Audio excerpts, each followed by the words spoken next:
అవి ఏమీ చెప్పలేదు కాబట్టి ఆయనకి ఈరోజు ఈ స్థాయికి వచ్చిందని యాజ్ ఎ ఫాదర్గా మాట్లాడుతున్నాను. తండ్రి భార్యాభర్తలు ఇద్దరు కూర్చొని కొడుకును కూర్చోబెట్టుకొని, అరే బిడ్డ ఈరోజు మన పరిస్థితి ఇట్లా లేదు,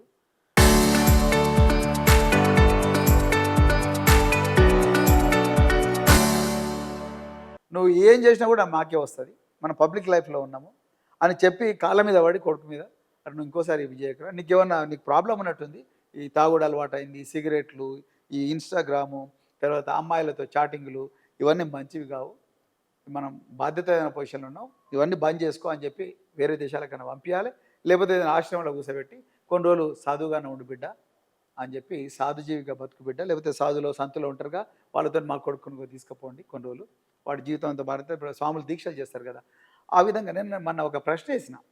ఇప్పుడు బండి సంజయ్ గారు హనుమాన్ స్వాముల దీక్షలో చాలా ఎమోషనల్గా మాట్లాడాడు.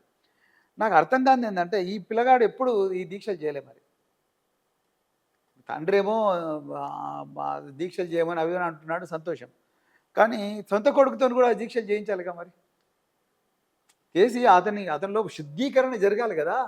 ఆ శుద్ధీకరణ కార్యక్రమం జరగనందుకే తండ్రికి ఏకమేక కూర్చున్నాడు. ఇప్పుడు ఆయన వల్ల అతనికి ఇష్యూస్ వస్తున్నాయి అన్న విషయం ఆయన భార్యాభర్తలు ఇద్దరు కూర్చొని మాట్లాడాలి. యాజ్ ఎ పేరెంట్ నా ఆన్సర్ అంటే యాజ్ ఎ పేరెంట్ కూడా జనరల్ ఇంట్లో తల్లిదండ్రులకు అన్ని నిజాలు చెప్పాలని ఏం లేదు. ఒకరు పిల్లలు సినిమాకి పోతారు, ఫ్రెండ్స్ తోటి బంక్ కొట్టి కాలేజ్ ఇంకా బయటకు పోతారు, వెకేషన్కి వెళ్తారు, హోటల్కి వెళ్తారు, ఇట్లా రకరకాలు ఉంటాయి జనరల్ గా జరిగేటువంటి సమాజంలో జరిగేది. అట్లా కూడా బండి సంజయ్కి ఏమన్నా కరెక్ట్ చెప్పలేదా పిల్లగాడు? ఎందుకంటే డాడీ నేను తప్పు చేయలేదు, నేను కరెక్ట్గానే చేసిన, ఇద్దరం ఫ్రెండ్స్ మొన్నటి వరకు కలిసి ఉన్నాం, ఇప్పుడు విడిపోయినాం, నేనేం తప్పు చేయలేదు అని నా కొడుకు నాకు చెప్పిండు అని బండి సంజయ్. పర్ఫెక్ట్, చాలా మంచి మాట చెప్పిండు. కానీ అంతకన్నా ముందు ఒక పని చేసిండు ఆ పిల్లగాడు. నిజంగా మేమిద్దరం ఫ్రెండ్స్ విడిపోయినాం గౌరవప్రదంగా, ఇంకా మాకు ఆమెకు సంబంధం లేదు అని చెప్పిన వ్యక్తి ఆ అమ్మాయితో పాటు దిగిన ఫోటోలు, ఆ అమ్మాయితో సున్నితమైన అంశాల్లో చేసుకున్న వీడియోలు, ఫోటోలు ఆ అమ్మాయి ఫ్రెండ్స్ నెట్వర్క్లో, తన ఫ్రెండ్స్ నెట్వర్క్లో వైరల్ చేసుకున్నాడు. అంటే ముందే ఈ అమ్మాయి ఒక పెళ్ళికి పోతుంది. ఈ అమ్మాయి ఒక పెళ్ళికి పోయినప్పుడు వాళ్ళ ఫ్రెండ్స్ అందరు, ఏంది నీ వీడియోలు నీ ఫోటోలు అన్నీ ఇట్లా ఘోరంగా వస్తున్నాయి, ఏంది నీకు తెలుసా అంటే, అమ్మాయి డిప్రెషన్లో పడిపోతుంది, 2 సార్లు సూసైడ్ అటెంప్ట్ చేస్తుంది. సంజయ్ గారు కేవలం ఒకటే పార్శ్వంలో చెప్తున్నారు. ఈ అమ్మాయి తరపు నుంచి వచ్చిన సమాచారాన్ని ప్రజలకు చెప్పడానికి ప్రయత్నం చేస్తలేడు. ఆయన ఎమోషనల్ అయిపోతున్నాడు. వాస్తవాలు చెప్పాలి కదా. విడిపోయిన ఫ్రెండ్షిప్ అయింది. ఫస్ట్ ఆఫ్ ఆల్ మైనర్తో ఫ్రెండ్షిప్ చేయడమే తప్పు. మైనర్తో రకరకాల అరుణాచలము, ఆచలము, ఈ చలము, రకరకాల దేవాలయాలు తిరగడం తప్పు. మైనర్లను ఫామ్ హౌస్ తీసుకుపోవడం తప్పు. దోస్తులతో తీసుకుపోయినా తప్పు. తల్లిదండ్రులు కూడా అట్లా మైనర్లను ఇట్లా ప్రతిసారి కూడా పంపించడం తప్పు. అగ్రీడ్. కానీ అయిపోయింది. మీరు కటీఫ్ అనుకున్నారు, ఇక నీకు నాకు సంబంధం లేదు అని అనుకున్నారు, అయిపోయింది.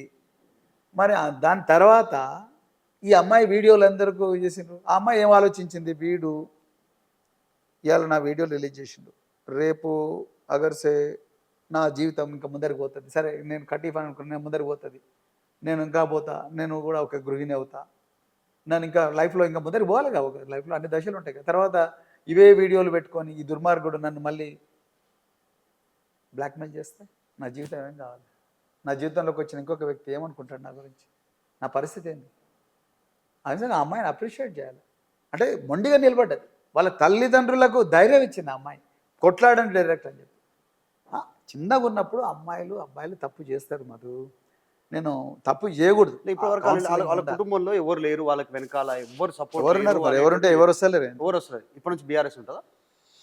బీఆర్ఎస్ వాళ్ళ కుటుంబానికి ఒక్కరికే కాదు, అన్ని కుటుంబాలకు ఉంటుంది. అన్ని కుటుంబాల అమ్మాయిలందరికీ బీఆర్ఎస్ అండగా ఉంటుంది. ఈ రాష్ట్రంలో ఉండే మహిళలందరికీ కూడా బీఆర్ఎస్ అండగా ఉంటుంది, బరాబర్ ఉంటుంది. కేసీఆర్ గారు ఈ విషయంలో చాలా క్లారిటీగా ఉన్నారు. యాక్చువల్గా మోడీ వచ్చిపోయిన తర్వాత దొరికింది ఇది ఇన్సిడెంటే, యాక్సిడెంటల్గా ఏదో సడన్గా జరిగింది, ఇన్సిడెంట్ ఛానల్లో జరుగుతుంది కాబట్టి కరెక్ట్, సీరియలే. ఓకే, మోడీ వచ్చిపోయిన తర్వాత బీఆర్ఎస్కి ఒక మంచి ఆయుధంగా దీన్ని మార్చుకున్నారు మీరు. లేనిది కాదు, ఉన్నదే ఆయుధంగా మార్చుకున్నారు మీరు. దీన్ని జరుగుతున్నదాన్ని ఈ రకంగా బీజేపీని లేకుండా చేయాలి రేపు ఫ్యూచర్లో అనుకుంటే దీన్ని పొలిటికల్గా వాడుకోవాలి అని చెప్పి దానికోసం బీఆర్ఎస్ దగ్గర ప్లాన్ ఏ, ప్లాన్ బి రెండు ప్లాన్స్ ఉన్నాయి బీఆర్ఎస్ దగ్గర. అందులో మొదటి ప్లాన్ ఏ, భగీరథ అంశంలో పెద్ద ఎత్తున బీజేపీని ఇటు కాంగ్రెస్ని ఇరుకునబెట్టాలి అనేటువంటి దాంట్లో సక్సెస్. ఇక నెక్స్ట్ ప్లాన్ బి, భగీరథ ఈ రోజు రేపో ఇక బీజేపీ వాళ్ళు స్క్రిప్ట్ ఇచ్చిండ్రు, మీరు అడుగుతున్నట్టుగా ఉంది బ్రదర్.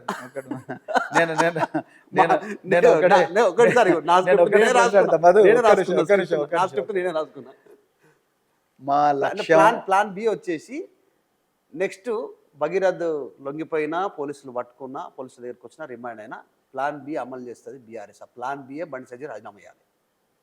బండి సంజయ్ ఉన్నా లేకపోయినా మాకేం ఫరక్ పడదు. బీఆర్ఎస్ పార్టీ తెలంగాణ ప్రయోజనాలు, తెలంగాణలో ఉండే ప్రజల ప్రయోజనాలు, రైతులు, పిల్లలు, మహిళలు, విద్యార్థులు, యువకులు, వీళ్ళందరి ప్రయోజనాల గురించి రాజకీయాల్లోకి వచ్చిన పార్టీ బీఆర్ఎస్.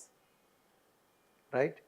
బండి సంజయ్ ఉంటేనో బండి సంజయ్ లేకపోతేనో రాజకీయాలు చేయాలన్నా వద్దా అని plan A, plan B, plan సిలు పెట్టుకునే పార్టీ బీఆర్ఎస్ పార్టీ కాదు. Single plan. మాకు ఒకటే ప్లాన్ ఉంది, తెలంగాణను రక్షించుకోవాలి, తెలంగాణలో ఉండే బిడ్డలను రక్షించుకోవాలి, తెలంగాణలో ఉండే రైతులను రక్షించుకోవాలి, తెలంగాణను ఈ కాంగ్రెస్ బీజేపీల దుష్ట కూటమి ఏదైతుందో ఆ కూటమి నుంచి తెలంగాణను రక్షించుకోవాలి అన్న ఒకటే ప్లాన్ ఉంది తప్ప మాకు ఈ బండి సంజయో ఇంకొకరో వీళ్ళను అది చేయాలి ఇది చేయాలనే ప్లాన్లు మాకు లేవు, మాకు అవసరం కూడా లేదు. వాళ్ళ వల్ల తెలంగాణ ప్రయోజనాలు పెద్దగా వస్తాయని కూడా మాకు లేదండి. అసలు ఎలక్షన్స్ వచ్చినప్పుడు కొన్ని స్టేట్మెంట్స్ వస్తూ ఉంటాయి. ఆంధ్రప్రదేశ్లో వస్తే రెడ్ బుక్, ఇక్కడ వస్తే మొన్న పింక్ బుక్, ఇట్లా స్టేట్మెంట్స్ వచ్చినాయి. డీజీపీ శివధర్ రెడ్డి గారు వచ్చినప్పుడేమో ఆయన కాకి బుక్ అన్నాడు. ఇక ఈ డీజీపీ ఇంకెవరికి ఇంకా స్టేట్మెంట్ చేయలేదు, ఇంతవరకు ఆయన ఓపెన్ కాలేదు. మీరేమో మేము 2.0 బీఆర్ఎస్ తప్పు చేసినటువంటి అధికారులందరూ సస్పెండ్, ఆర్జికర్ కావచ్చు, ఇట్లాంటి స్టేట్మెంట్ చేస్తారు. మీరు ఎందుకు? స్టేట్మెంట్ కాదు, జరగబోయేది అదే. సస్పెండ్ అందరూ అంటే మేము ఎవరెవరు ఇన్వాల్వ్ అయ్యారు? చట్ట ప్రకారం పని చేసిన అధికారులు వాళ్ళందరినీ కూడా కాపాడుకుంటారు. చట్ట ప్రకారం పని చేస్తూ అక్కడక్కడ చిన్న చిన్న తప్పులు జరిగినా వాళ్ళందరూ కాపాడుకుంటారు. మేము ఏ అధికారిని కూడా మాకు ఫేవర్ చేయమని అడుగుతలేదు. నో, మాకొద్దు, అవసరం లేదు. ఇది పోరాటాల పార్టీ, ఇది పోరాటం చేస్తూనే ఉంటుంది. మేము అడుగుతున్నదంతా కూడా అధికారులను దయచేసి చట్ట ప్రకారం పనిచేసి ప్రజలకు న్యాయం చేయండి అని అంటున్నాం. కానీ ప్రజలు ఇంత పోరాటం చేస్తున్నా కూడా నిందితులను కాపాడే ప్రయత్నం చేస్తూ బెయిలబుల్ సెక్షన్లు పెట్టాల్సిన చోట, కేసు రిజిస్టర్ చేయకూడని చోట కేసు రిజిస్టర్ చేసి, కేసు రిజిస్టర్ చేసినా కూడా బెయిలబుల్ సెక్షన్లు కాకుండా నాన్ బెయిలబుల్ సెక్షన్లు పెట్టి, కేసు రిజిస్టర్ చేయాల్సిన చోట బెయిలబుల్ సెక్షన్లు